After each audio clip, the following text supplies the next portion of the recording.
안녕하세요. 마음과 마음이 이어지는 소리의 행복한 나무입니다. 제가 이번에 가져온 책은 지난번에 읽어드렸던 나무 옆 의자에서 출간한 김호연 작가의 불편한 편의점 두 번째 이야기입니다. 서울역 노숙인 도코 씨가 편의점의 야간 알바로 일하면서 시작되는 1편의 이야기는 예측 불허의 웃음과 따스한 온기로 잔잔한 감동을 전해주었습니다. 8개로 이루어진 에피소드마다 중심 인물이 바뀌는 서술 방식과 현실 어딘가에 있을 법한 살아 움직이는 캐릭터, 단번에 이야기 속으로 몰입하게 하는 힘있는 스토리텔링은 여전합니다. 불편한 편의점 두 번째 이야기는 전편의 위트와 속 깊은 시선을 이어가며 더욱 진득한 이야기로 독자를 끌어당깁니다. 소설은 1편의 시간으로부터 1년 반이 흐른 여름날의 편의점을 스케치하며 시작됩니다. 그동안 세상도 달라지고 청파동의 올위스 편의점도 바뀌었습니다. 독고의 후임으로 밤 시간을 지키던 곽 씨가 그만두고 새 야간 알바가 들어오면서 편의점은 다시 한번 변화를 맞이합니다. 그는 독고와 어떤 관련이 있는 것일까요? 무엇이 그를 이 편의점으로 이끌었을까요? 독고와 우정을 나누었던 염여사는 아들에게 편의점을 맡겨두고 어디에 가 있는 것일까요? 궁금증이 고조될 무렵 의문은 하나씩 풀리고 소설은 전편의 이야기와 극적으로 조화합니다. 그러면 지금부터 마음이 모이고 사연이 쌓이고 눈물과 웃음이 터지는 곳, 불편한데 자꾸 가고 싶은 편의점의 더 깊은 이야기, 불편한 편의점의 두 번째 이야기 속으로 들어가 보겠습니다.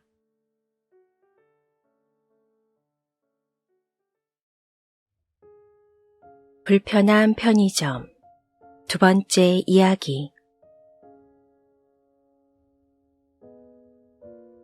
점장 오선숙. 출근하던 선숙은 사람들의 시선이 연달아 자신에게 꽂히고 나서야 마스크를 안 쓴 걸 깨달았다. 서둘러 집으로 돌아온 그녀는 현관문 옆 고리에 걸린 마스크를 집어들었다. 까먹지 말라고 문 옆에 걸어두고서도 그냥 집을 나서기를 수차례.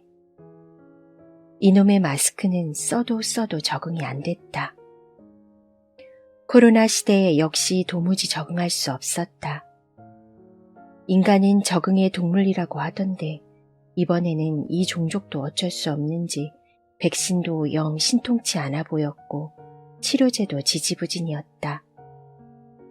변이 바이러스인지 뭔지는 해괴한 이름을 달고 계속 튀어나왔고 돌파 감염이니 뭐니 해서 맞은 백신을 또 맞으라고 했다.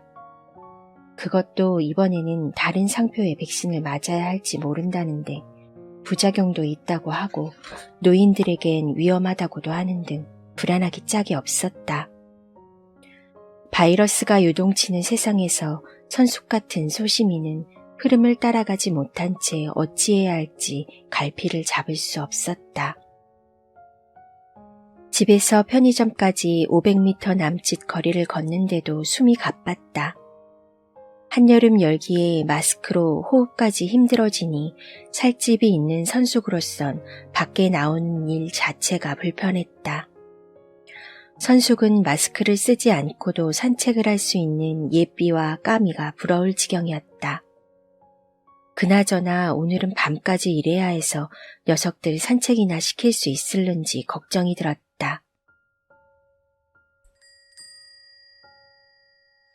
행사 전단과 구인 전단에 마스크 착용 안내문까지 덕지덕지 붙은 유리문을 열고 들어섰다.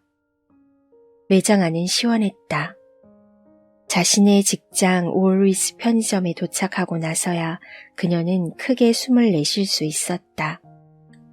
과거 직접 실내 포차나 호프집을 운영할 때도 느끼지 못했던 편안함을 만끽하며 슬며시 미소를 지었다. 왜일까? 오래 일해서? 익숙해져서? 아마도 점장이어서가 아닐까? 사장이면 매출과 운영에 대한 압박으로 스트레스가 엄청나다. 알바는 급여도 적고 고용 안정성도 떨어져 불안하다. 그러나 점장은 책임감이 들긴 하지만 사장만큼은 아니며 알바보다는 급여도 많고 안정적인 자리다. 무엇보다 이곳은 선숙이 오랫동안 근무하며 털을 다진 청파동 유일의 오율리스 편의점이 아닌가.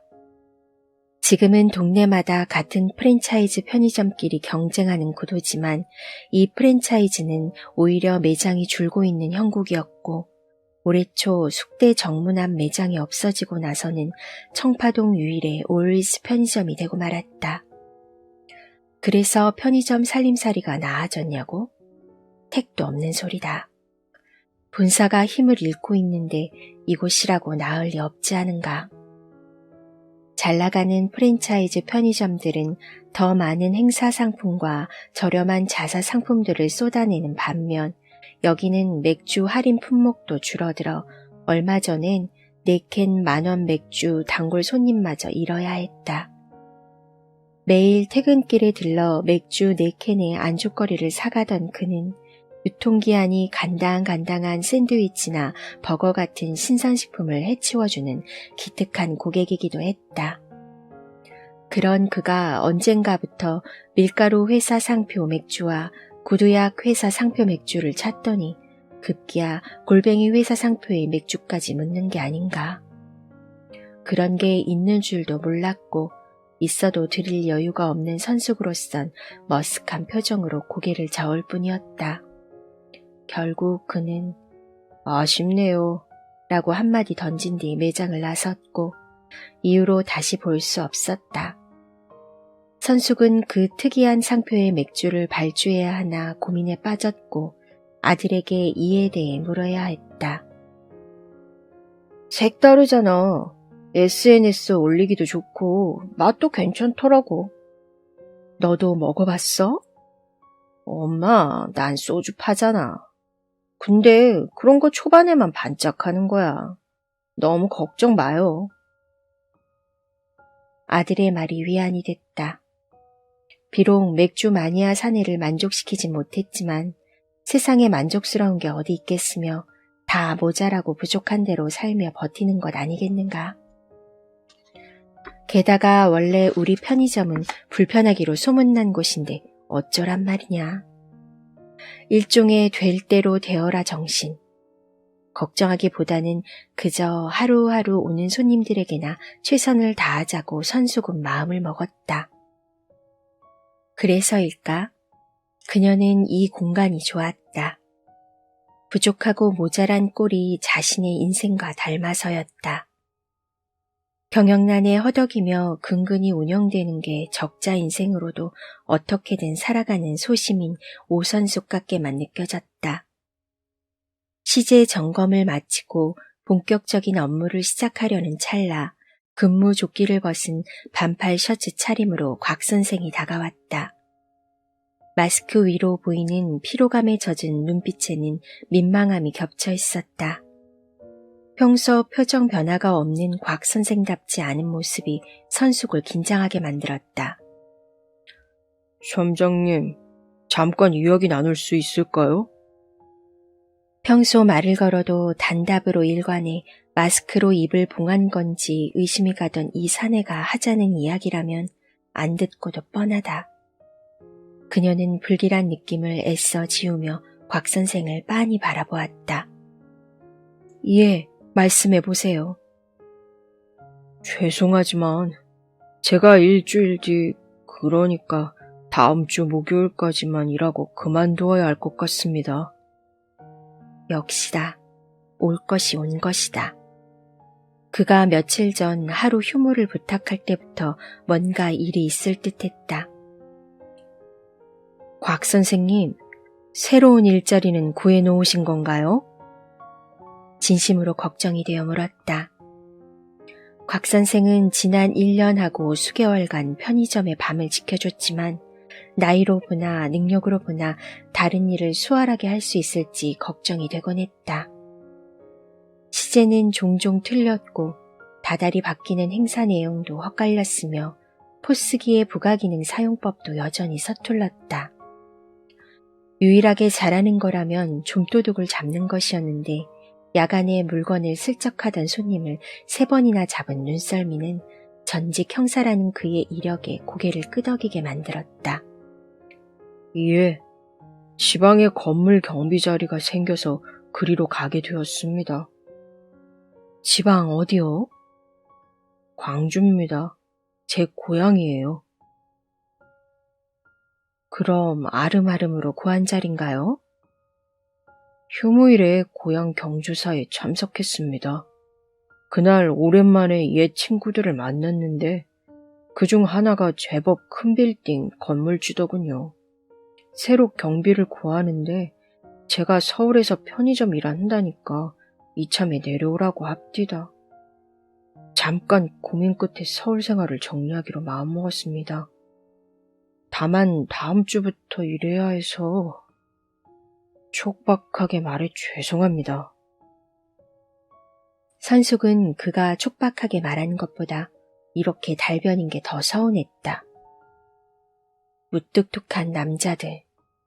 말 한마디 표현 한 번 해주면 좋을 상황에서 그들은 묵묵부답으로 일관했고 그래서 생긴 오해 역시 제대로 풀 줄 몰랐다.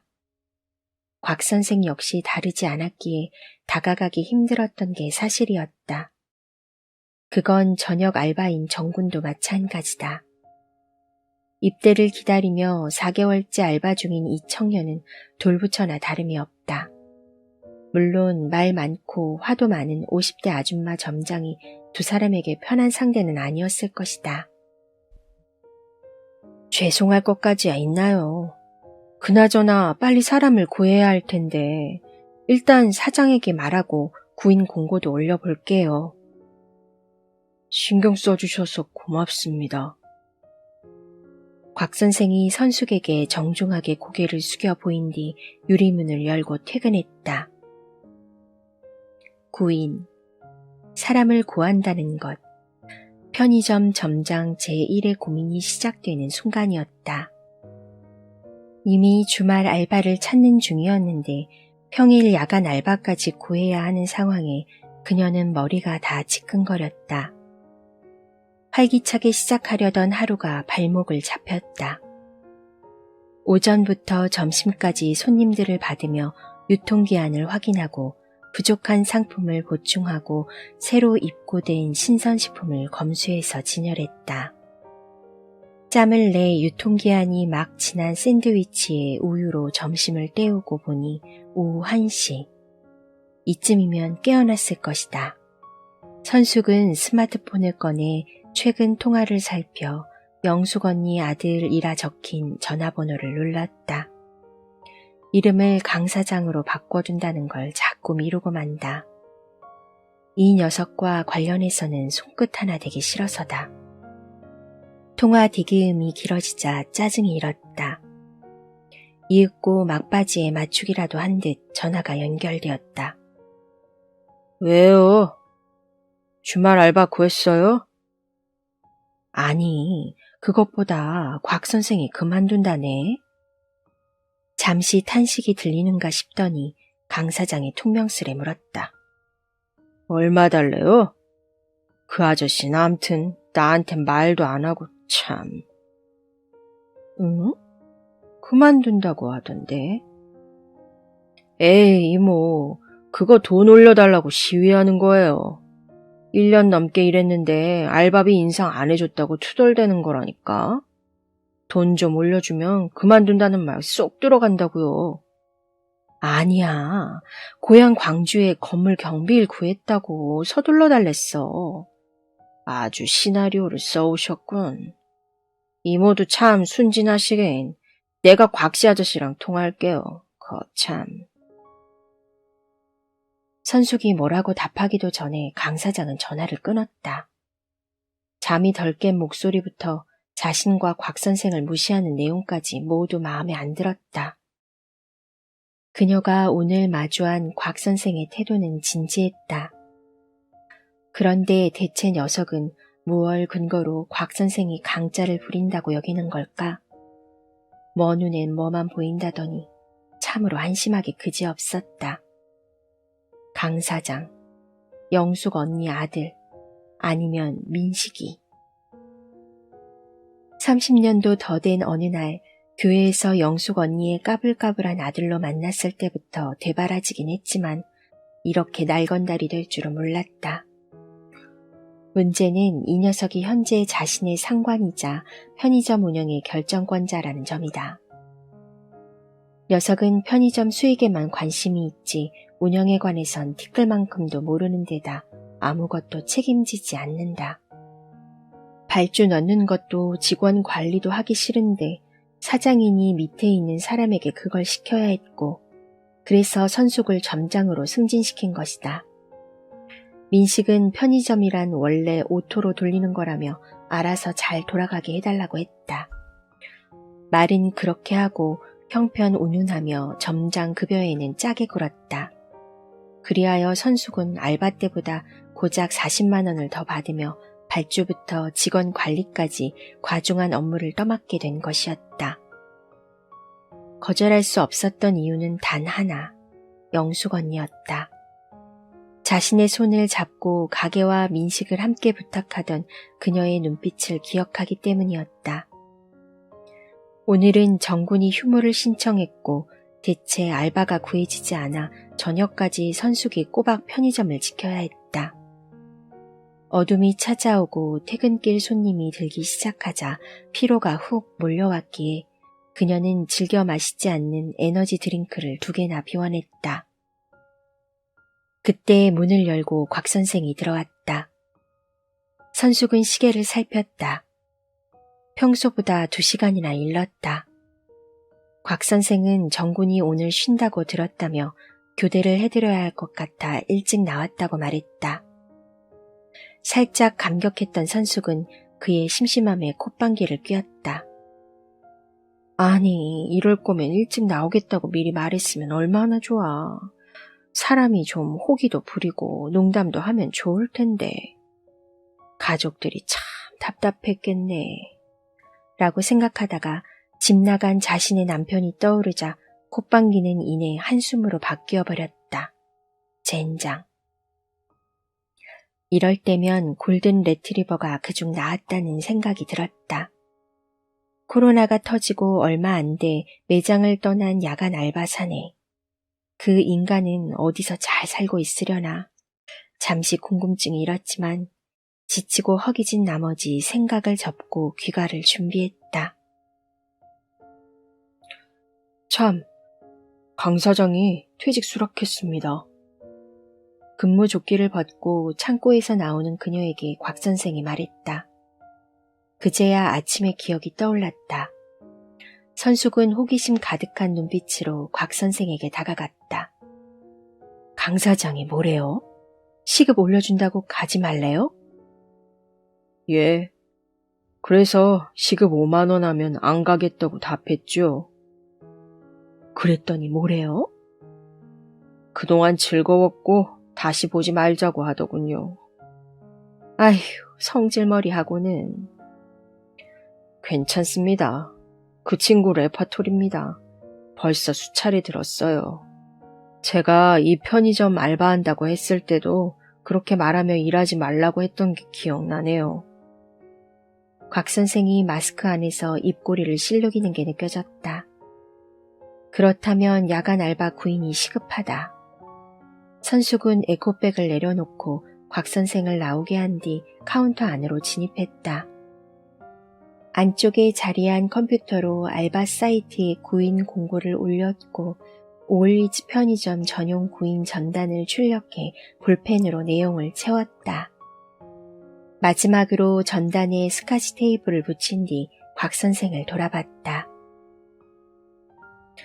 안 그래도 처지고 있었는데 일찍 나와줘 고마워요. 별 말씀을요. 갑자기 그만두어 송구할 따름입니다.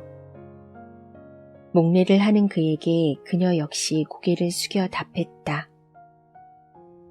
유리문을 열고 나온 선숙은 주말 알바 구인 전단 옆에 방금 출력한 야간 알바 구인 전단을 붙였다. 나 원참 1+1 9인 전단이라니. 이 편의점이 알바 잡아먹는 곳이라 오해받을까 걱정이 들었다. 그래도 집으로 돌아가는 길에는 콧노래가 나왔다. 아들이 좋아하는 비빔밥 삼각김밥을 2개나 챙겼고 돌아가 예삐와 까미를 산책시킬 시간도 번 것이다. 역시 퇴근이 피로회복제다. 아까의 노고남은 간데 없이 선숙은 종종 걸음으로 여름 밤거리를 지나 집에 다다랐다. 아들의 방에선 여전히 총소리가 터져나왔다. 그러나 그것이 게임 속 소음이 아니고 외국 드라마의 액션 장면이라는 걸 그녀는 예상할 수 있었다. 지난해 가을 아들은 오랜 집거를 끝내고 취업에 성공했다. 이런 시기에 용케 들어간 그곳은 영화와 드라마를 만드는 제작사다. 대기업을 때려치운 아들이 영화계에 발을 들였을 즈음 알게 된 영화 제작사의 회사라고 들었다. 코로나로 영화계가 힘든 상황이라 영화 제작사도 드라마 제작을 하게 됐고 이에 새로 인력을 충원하며 아들에게 제안이 왔다고 했다. 한때 쓸데없는 영화일 같은 걸 한다고 타박했는데 그쪽으로 일이 풀리는 걸 보며 선숙은 세상 일이란 참 알다가도 모르겠다는 생각이 들었다. 뿐만 아니라 드라마 기획 PD라는 아들의 직업은 선숙이 보기엔 묘하기 그지없었다. 하루 종일 한국과 미국, 일본, 중국 드라마를 보는 게 일이었다. 물론 감상하는 것 말고도 다른 일들이 더 있겠지만 그녀가 보기엔 일 같지 않은 일을 하면서 아들이 매달 월급을 받는 게 놀라웠다. 심지어 재택근무를 하며 일주일에 2번밖에 회사에 나가지 않았다. 그러니까 자기 방에서 일을 했고 그 모습은 과거 아들이 게임에 빠져 방에 처박혀 있는 것과 비슷해 보였기에 신기하지 않을 수 없었다. 아들은 이제 OTT 시대라면서 넷플릭스라는 돈 내고 보는 채널이 있다고 했다. 자기 회사는 그곳에 작품을 걸 거라고 했다. 선숙은 용어부터 이해가 잘 안 됐지만 아들이 초롱초롱한 눈빛으로 설명해주는 모습이 그저 흡족했다. 자랑하고 싶은 자기 일을 하게 된 아들이 대견했고 그걸 엄마에게 표현해준다는 게 고마웠다. 불과 1년 반 동안 일어난 두 사람 사이의 변화였다. 선숙은 이제 아들을 닥달하지 않는다. 안정적인 고시 같은 걸 보라고도 안 한다. 결혼하라는 말도 안 하기로 했다. 아들 세대 앞에 놓인 세상 형편이 자신이 젊을 때의 기준과 다르다는 걸 아들의 설명을 듣고 인정한 뒤에 일어난 변화였다. 자신과 분리되려는 아들의 모습을 두려워했지만 이제는 서로의 차이를 알게 되었고 거리를 지키게 되었다. 다 큰 아들의 삶 역시 될 대로 되겠지였다. 엄마가 좌지우지할 수 있는 게 아니란 걸 용인하고 나자 아들이 무슨 일을 해도 믿고 지지할 수 있게 되었다. 돈을 많이 못 버는 일이어도 그것이 아들이 좋아하는 일이라면 자신도 좋아해 보겠다고 마음먹었다. 아들 역시 엄마가 점장이 되자 이것저것 살펴주었다. 어릴 적 치과 가기 싫어하던 것처럼 엄마의 편의점 오기를 질색하던 녀석이 이제 수시로 들러 매장을 살피며 조언을 해주었다. 얼마 전 과감하게 발주를 넣은 신상 캔커피도 아들의 추천이었다. 과테말라 고급 원두를 쓴다는 그 상품은 꽤 팔려 곧 추가 주문을 넣었다. 거리두기로 사람들이 카페를 덜 가니 편의점에서 괜찮은 커피 상품을 찾을 거라던 아들의 추천 이유가 맞아떨어진 것이다. 물론 매출이 오른 것 못지않게 아들이 엄마 일에 관심을 가져준다는 게 선숙을 기쁘게 했다. 어느새 총소리가 줄어들고 웅장한 음악이 아들 방에서 흘러나왔다. 드라마 한 회가 끝나가나 보다. 선숙은 비빔밥 삼각김밥 2개를 식탁에 마주 세워둔 뒤 아까부터 낑낑대는 예삐와 까미에게 목줄을 채워 집을 나섰다. 드라마 보는 일을 마치고 나온 아들이 비빔밥 삼각김밥을 보고 반색할 모습을 떠올리며 뿌듯한 마음으로 산책을 시작했다. 다음 날 오후 편의점에 들어선 강 사장의 몰골은 도저히 봐주기 힘들었다. 부어오른 살집에 박스형 반팔티가 쫄띠꼴이 되었고 땀 냄새와 술 냄새가 오묘하게 섞여 당장이라도 환기를 해야 할 판이었다. 강 사장은 반바지 아래 두툼한 허벅지를 긁으며 매장 안을 어슬렁댔다.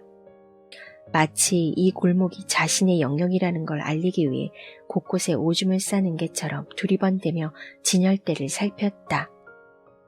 선숙은 그러거나 말거나 신경을 끄고 계산대로 온 여자 손님에게 집중했는데 마스크를 썼음에도 손님이 코를 찡그리는 게 느껴졌다. 선숙이 계산을 마치자 손님이 나갔고 기다렸다는 듯 강 사장이 앞에 와 섰다. 이모, 발주 너무 막 하는 거 아니에요? 뭐가 문젠데? 저기 안 나가는 여름 과일들 왜 계속 들여요? 조각 수박이며 파인애플이며, 예? 안 나가긴 매출 확인해봐. 여기 여대 앞이거든. 여학생들이 과일 챙겨 먹는 거 모르지? 저거 시들어 보여서 맛대가리도 없을 것 같은데. 빈소리 말고 매장이나 자주 나와. 그럼 알 테니까. 아니, 점장이 떡하니 있는데 내가 자주 오면 인력 낭비죠. 난 이모만 믿는다니까. 강 사장이 능글맞은 표정으로 돌아서 냉장고로 향했다. 그리고 맥주 4캔을 꺼내 들고 다시 왔다. 당연히 계산은 안 한다. 봉지도 그냥 줘야 한다. 사장이니 그건 뭐라 못해도 입 다물고 있을 선숙이 아니었다. 사업 구상하고 있는 거 맞아? 술 좀 작작 드셔. 대낮부터 맥주 마시고 그럼 되겠어? 모르시긴. 남맥주가 머리를 기막히게 깨우거든요. 비록 내가 이 맥주 사업 통수 맞고 타격이 있었지만 두고 보세요. 내가 엄청난 트림 냄새가 마스크마저 뚫고 들어와 선숙은 대놓고 미간을 찌푸렸다. 으아, 이 자식. 정말 영수건이 아들만 아니면. 그녀는 놈의 등짝을 후려치고 싶은 걸 겨우 참아냈다. 선숙의 속도 모르고 희죽 웃으며 편의점을 나가던 강 사장이 순간 멈춰섰다. 구인 전단을 살핀 녀석은 꼬투리를 잡아 즐거운 학생 주임처럼 의기양양 다가왔다. 이모, 진짜 야간 알바 이거 주 5일 뭐야? 이틀씩 사흘씩 끊으라고 했잖아요. 안 돼. 그럼 아무도 지원 안 해. 주 5일 플러스면 주휴수당은 어쩌려고. 주 5일 연속 근무는 이모랑 곽씨 아저씨로 끝이라고 몇 번이나 말했어요. 그럼 사람 못 구할걸? 강 사장이면 주말도 아니고 평일에 이틀만 반근무 하겠어? 하지, 개털들이. 요즘 코로나라 알바 자리 귀하다던데 더구나 방학 아닌가? 대학생들 알바 구하기 전쟁이라던데? 이모, 내가 아무리 바지 사장이라지만 내 말 너무 씹으면 섭해요. 전단 이틀 사흘로 고치고 그 알바 사이트도 고치고. 일단 비는 피하기로 했다. 알겠다고만 답했다. 왜냐면 강 사장은 저렇게 떠들고도 곧 신경 끄고 퍼질 테니까. 지난번 정군 고용 때도 그랬다. 군대도 안 간 어리바리니 최저시급 주지 말자고 우기다가 결국 흐지부지 되지 않았나.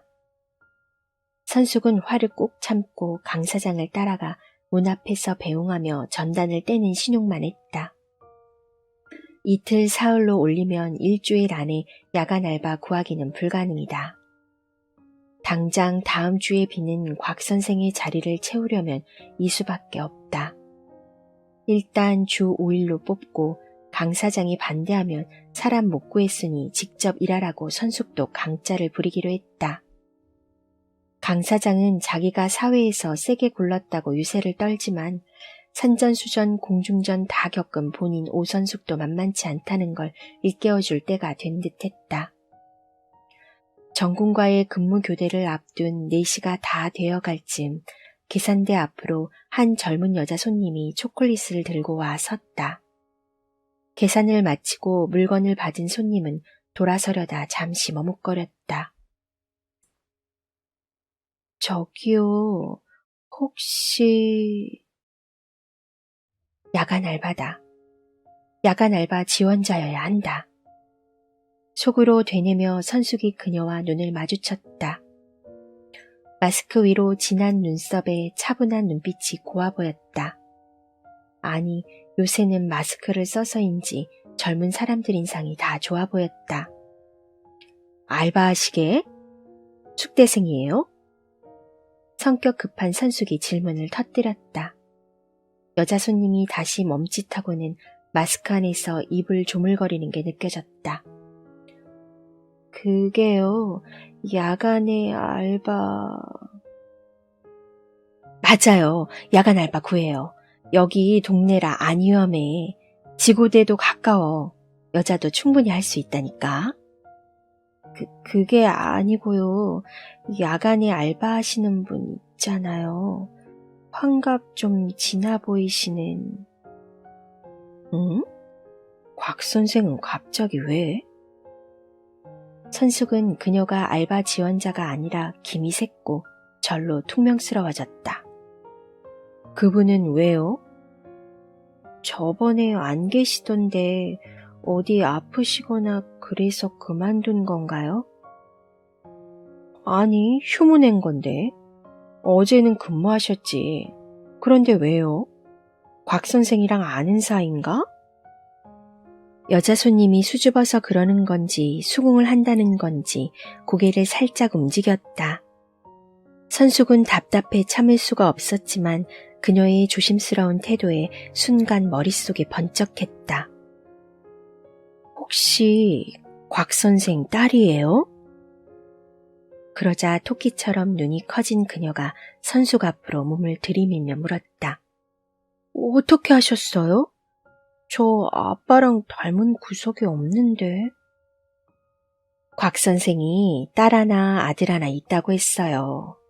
나한테 사진도 보여줬는데 마스크 써서 내가 못 알아봤네.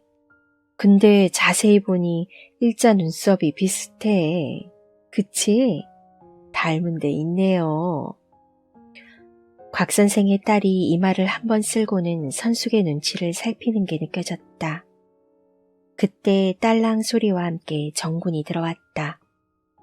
정군은 특유의 하는 둥 마는 둥 묵례를 하고 창고로 향했다. 저 곧 교대인 것 같은데 괜찮으시면 잠깐 얘기 좀 하실래요? 제가 차 한 잔 살게요. 그녀가 선숙을 똑바로 응시하며 말했다. 뭔가 성가신 일로 느껴졌지만 자신을 향한 그녀의 간절한 눈빛에 피할 도리가 없어 보였다. 얼음뜬 연갈색 음료에 시럽을 듬뿍 뿌려 빨대로 휘휘 저은 뒤 한 모금 쭉 빨았다. 달고 시원한 아이스 카페 라떼는 선숙의 여름 최애 음료다. 물론 누가 사줄 때만 마신다. 평소 그녀는 커피에 돈 쓰는 걸 아까워했기에 이럴 때는 꼭 아이스 카페 라떼를 마셔줘야 했다. 다시 한 모금 마시고 여유를 머금은 선숙은 곽 선생 딸을 바라보았다. 말해보라는 눈빛을 보내자 그녀는 입가에 가져가던 아메리카노 머그잔을 내려놓고 선숙을 응시했다. 저는 학창시절에 수영선수였어요. 돈도 꽤 들었는데 아쉽게도 선수로 성공하진 못했고요. 지금은 수영 강사로 살고 있어요. 그런데 그나마도 코로나로 일거리가 줄어 일주일에 며칠 안 나가요. 그래서 낮에 찾아올 수 있었군요. 평일에 직장인이면 오기가 그럴 텐데. 사실 먼저 저희 아버지가 선생님께 제 이야기를 하셨다는데 놀랐어요. 선생님 말고 그냥 오 여사라고 불러요. 예, 오 여사님. 아시는지 모르겠지만 저희 부모님은 몇 해 전에 이혼하셨고요. 아버지와 서먹한 저와 남동생은 자연스레 멀어지게 되었어요. 이후로 전화를 드리면 왜 걸었냐고 취조하듯 물으시고, 전화를 안 하면 직접 연락을 하셔서 왜 요즘은 전화 안 하냐고 물으시고, 도무지 아버지와는 대화가 안 됐어요. 워낙 무뚝뚝한 성격에 경찰 생활이 몸에 밴 분이라 좀 무서우시거든요. 게다가 함께 살 때 어머니와 싸우는 걸 많이 본 저희는, 아니 싸웠다기보다 아버지가 일방적으로 폭언을 하고 화를 내시는 걸 보며 자란 저희는 어쩔 수 없이 상처를 받았고요. 그녀는 감정이 격해지는지 잠시 말을 멈췄다. 선숙은 커피를 들라는 신용을 했고 그녀는 머그잔을 입에 가져가 입술만 축인 뒤 말을 이어갔다. 동생은 지방에서 회사를 다니지만 저는 서울에서 어머니랑 같이 살아요. 어머니는 아버지에 대해 이야기하는 걸 싫어하시는데 저는 사실 사회생활 시작하고 나서 아버지 생각이 종종 났어요. 아버지가 제 수영 강습비니 대회 참가비니 다 감당하셨고 심지어 대회가 있는 날 주요 사건 수사를 뒤로하고 몰래 경기를 보고 가셨다는 것도 나중에 알게 됐어요. 늘 무뚝뚝하셨지만 뒤로는 제가 선수가 되는데 필요한 걸 다 책임져 주셨죠. 다만 선수로 성공하지 못한 뒤에 저는 늘 주눅이 들었고 그걸 못마땅하게 여긴 아버지와도 갈등이 더 생긴 것 같아요. 그녀의 말이 빨라질수록 선숙 역시 이야기에 몰입되어 갔다. 선숙은 빨대로 남은 아이스 카페 라떼를 저으며 눈을 반짝였다. 하지만 어떻게 관계를 풀어야 할지 도무지 모르겠더라고요. 마치 텅 빈 시간처럼 제 10대의 어느 순간부터 지금까지 아버지와 제대로 된 대화를 나눠보지 못했거든요. 그런데 얼마 전 고모에게 전화가 왔어요. 고모는 최근에 아버지를 보러 서울에 왔다가 엄청 놀라셨다는 거예요. 혼자 사는 원룸도 깔끔하고 밥도 잘해 드시고 심지어 편의점 야간 알바를 하며 지낸다고 하시더라고요. 그러면서 혼자 살며 아버지가 많이 약해지셨다고, 너희들이 가끔이라도 좀 살펴주면 안 되냐고 하셨어요. 저는 무엇보다 아버지가 편의점에서 일하신다는 게 통 상상이 되지 않아서 의아했어요. 항상 고압적이셨거든요.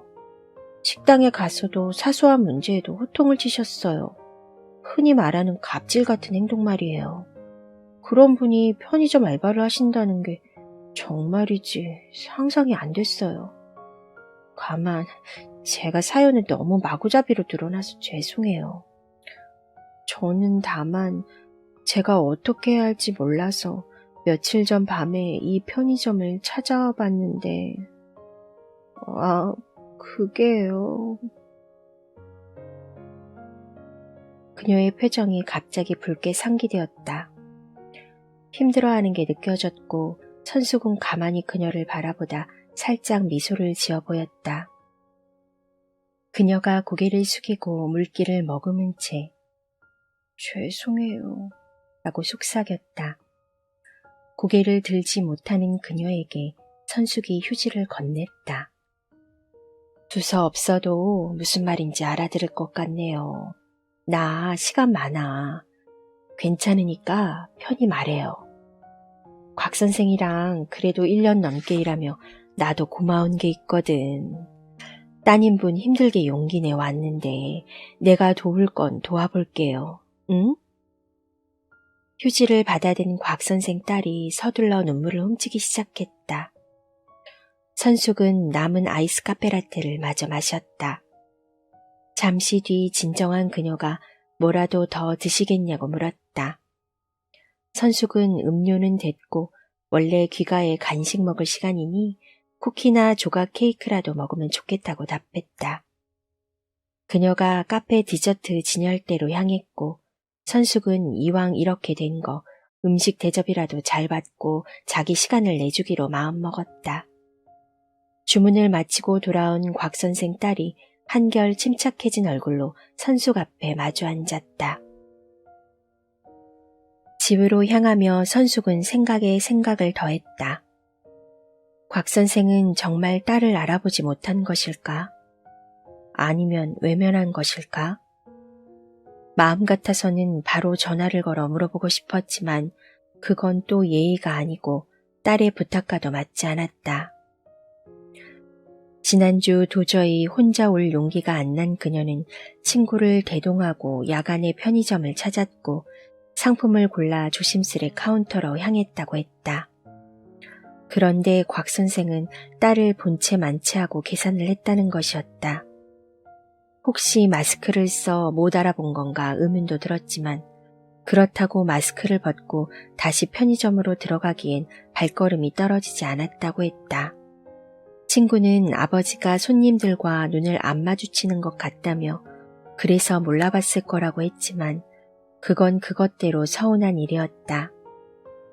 어떻게 마스크를 썼기로써니 딸을 못 알아볼 수 있을까? 아니면 알아보고도 무시한 것일까?